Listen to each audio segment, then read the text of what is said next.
In this demonstration, we're going to put the latest version of McAfee Internet Security through our 70 Threat Challenge.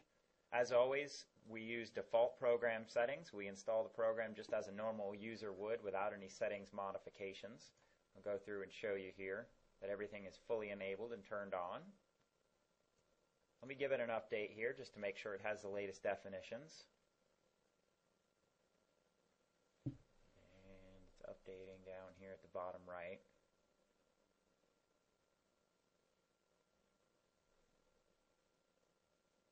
Waiting for the updates. I'm going to go ahead and open up Process Explorer. Again, Process Explorer is our utility that shows us everything running on this machine. I'm going to minimize services. So this is again a clean Windows XP Service Pack 3 machine with McAfee installed with out-of-the-box settings. So we're fully up to date. Let's open this up.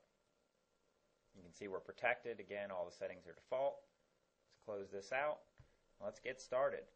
So the purpose again of the 70 Threat Challenge, as in the other video series, is to basically create a worst case scenario of threats on a machine.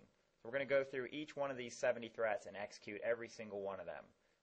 And the goal here is to either end up with a destroyed machine or destroyed operating system here, or a machine that was protected by the particular security app. So we should see no processes running here. If McAfee is able to prevent these threats from infecting this machine, we should see no processes created and pretty low CPU utilization. So let's go ahead and get to it. I'm going to go down through each one of these, and anything that McAfee puts up, by the way, we'll go ahead and block and allow, or whatever we can do to prevent these from installing or causing harm to the machine. It's a rogue antivirus program here. Let me skip down towards the bottom, get some of the more malware type of threats here going on. And I'm pretty much going at the same speed as we did with Bluepoint and the other apps. We're just going to go ahead and go through these.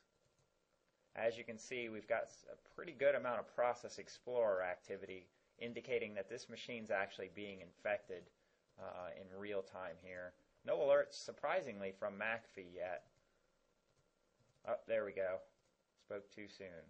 So we can see one of these files was detected. Again, we still have a lot of Process Explorer activity that we really shouldn't be seeing, so I'm a little worried about that. But we'll keep on going through here. Still going through. Go up towards the top here. See if any of these have been deleted so far. We actually have, well, 72. Apparently we've gained one, actually, at the moment. None of these are being deleted. A lot of CPU utilization. We're up 70-80%. Trying not to run these a second time. I'm really just trying to get through them. As you can see, we've got a lot of activity going on here. With Process Explorer, it's not looking too good. Cursor Mania, that's a great one. Let's get that installed, if it'll let us. Another Rogue AV product here. Can't remember if I actually already ran that one or not. And our machine's in pretty rough shape, to be honest with you, at this point. Oh yeah. Looks like there's some bad stuff going on here. As you can see on the left-hand side, McAfee is trying to prevent some of these things, apparently, but it's certainly not preventing any of the process execution from happening. Really not wanting to fill out that survey there, so we're going to skip that one. Popular screensavers filled with my web search, which is a common nasty file out there. We've already run most of these. Again, I'm running them, some of them a couple times, not really on purpose. I'm trying to get McAfee to pick up and delete some of these. Actually having a hard time finding my folder again. I think we can pretty much conclude at this point that this machine is fully infected and is in very bad shape. Yeah, that's not looking good. You can see that there's a lot of antivirus programs running here. They're rogue antivirus programs, My Web Search. Any of these can be looked up on the internet. So that's it for McAfee.